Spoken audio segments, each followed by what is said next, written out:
Hello, sisters. So good to see you again. Thank you very, very much for your gospel responses over the last couple of weeks that have blessed my heart. Thank you very much. I would think that we all would have a story to tell about people pleasing. And if you can share as well, even if it's only a minute or so, we'd love to hear. A lot of my own life as a believer has been to do with people pleasing. I confuse loving people with pleasing them and doing what I thought they needed or wanted. It was really a life of walking on eggshells, trying, as Saul did, to be seen by man and to be acknowledged by man, trying to live a good life on the outside. But the result, I formed a lot of my own self-worth from what people said about me. One day I was up and another one I was down, held captive to their views, but unhappy and trapped inside. There's no freedom at all in this. And my eyes were fixed on the reactions of others and their words, and an oversensitive spirit developed.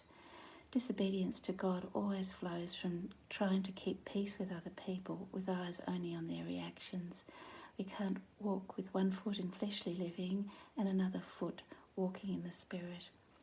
I found that people-pleasing really, for me, was less about pleasing others, but more about pleasing myself when I looked at it.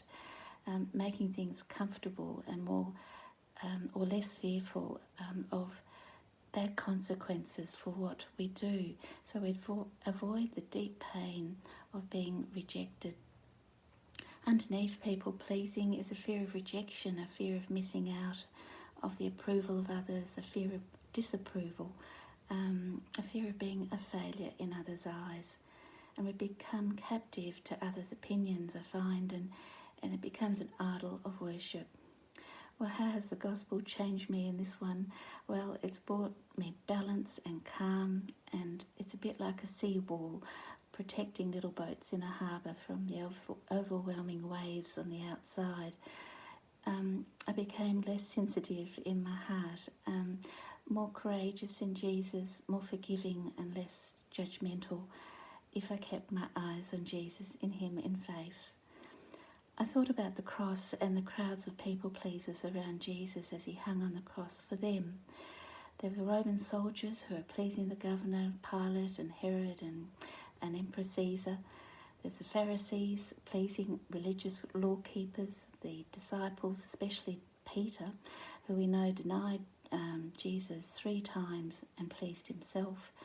It broke Peter's heart into pieces to know that it was the opinion of a servant girl who had found him out that had mattered more to him than the approval of his Lord.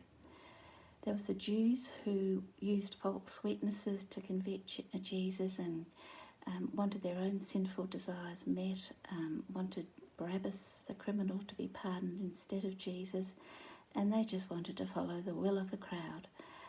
But not one of these people was pleasing to God in their rebellion and in their sin and their self-centered living. Jesus on the cross was not there to please others. He was not there to please himself, but to please God in rescuing us so that our value would not be measured by outward appearances or self-worth, but by his love, by the measure of his love and by his blood shed. What manner of love was that the Father chose to crush his one and only Son, the one he loved so dearly, so that our worth was fixed by the ransom of his love offering, to atone for our sin, to become a forgiven child of God, pleasing and satisfied in him alone. We read of a different type of pleasing in a verse in Isaiah 53:10, and I'll just read it. But the Lord was pleased to crush him, putting him to grief. If he would render himself as a guilt offering, he will see his offspring, he will prolong his days, and the good pleasure of the Lord will prosper in his hand. It pleased God to crush Jesus and put him to grief, the Lamb of God, the guilt offering for our sin, so that we could have forgiveness of sin and a new heart and a new life.